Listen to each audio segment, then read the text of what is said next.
Everyone knows Jason Statham as the fearless action star who does his own stunts.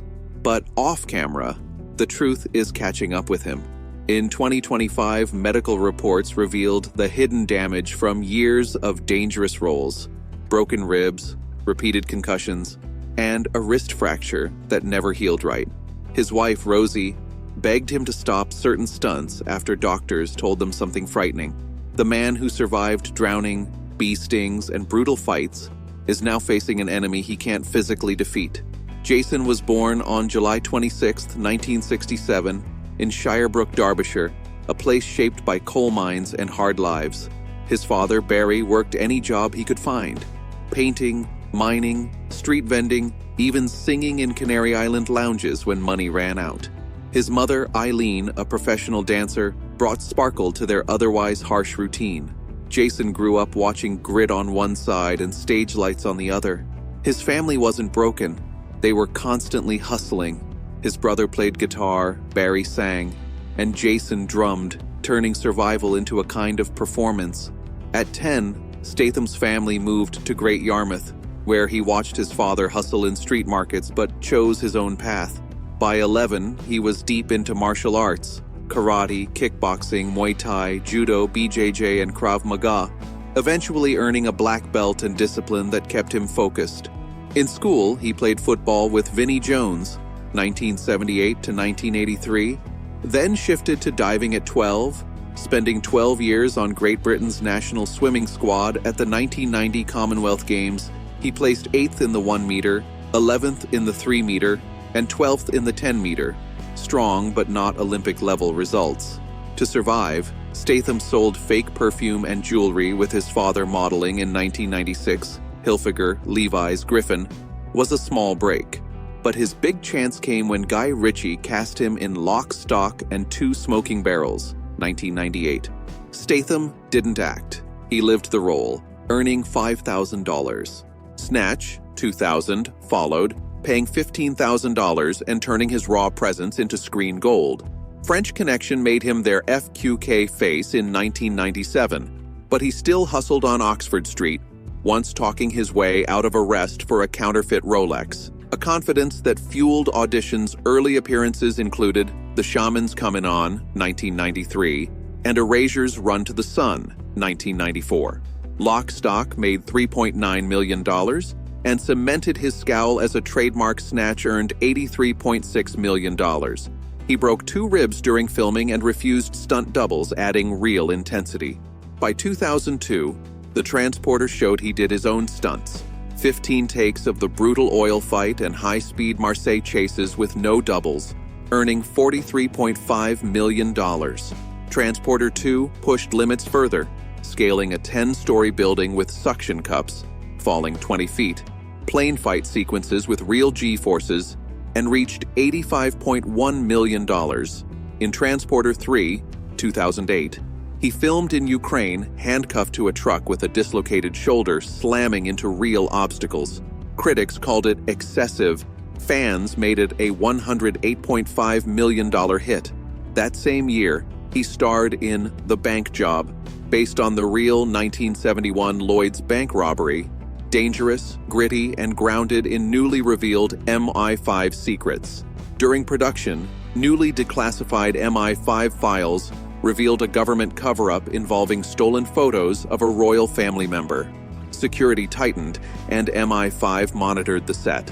Statham wasn't just acting. He was telling a story the government once tried to bury. His fearlessness followed him to death race. He drove armored cars at high speeds, performed burnouts without gloves, and scorched his hands on metal. One brutal decapitation scene nearly got the film blocked by the MPAA. Despite safety warnings, he kept doing dangerous takes because he wanted authenticity. The film made $75.8 million. In war, his sword fight with Jet Li became one of his most infamous injuries. A mistimed move sliced Statham's arm open, 12 stitches. Instead of stopping, he filmed for 12 more hours with blood soaking through his shirt. Even outside his signature franchises, danger found him.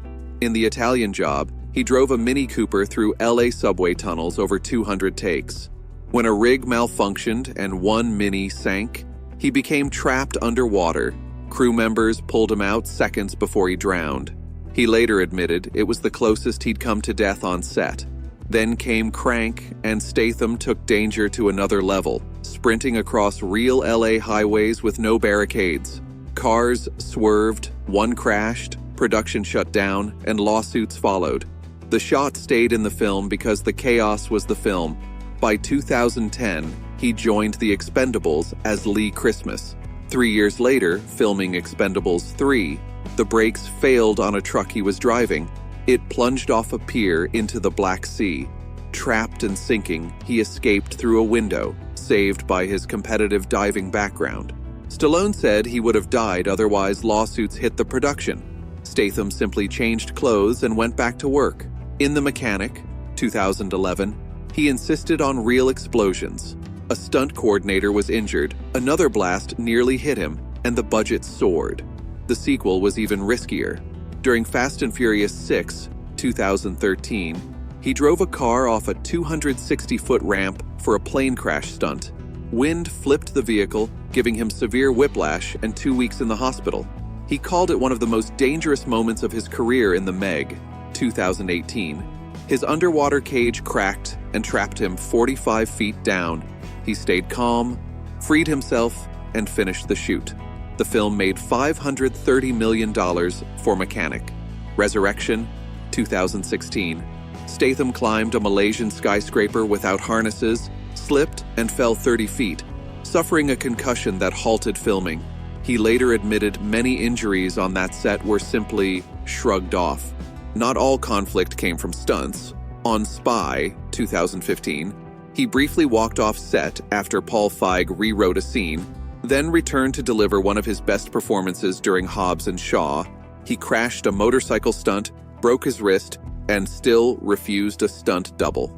Throughout the 2010s, he was criticized for rejecting dramatic roles, including turning down an audition for The Dark Knight. But he built a $20 million per film brand.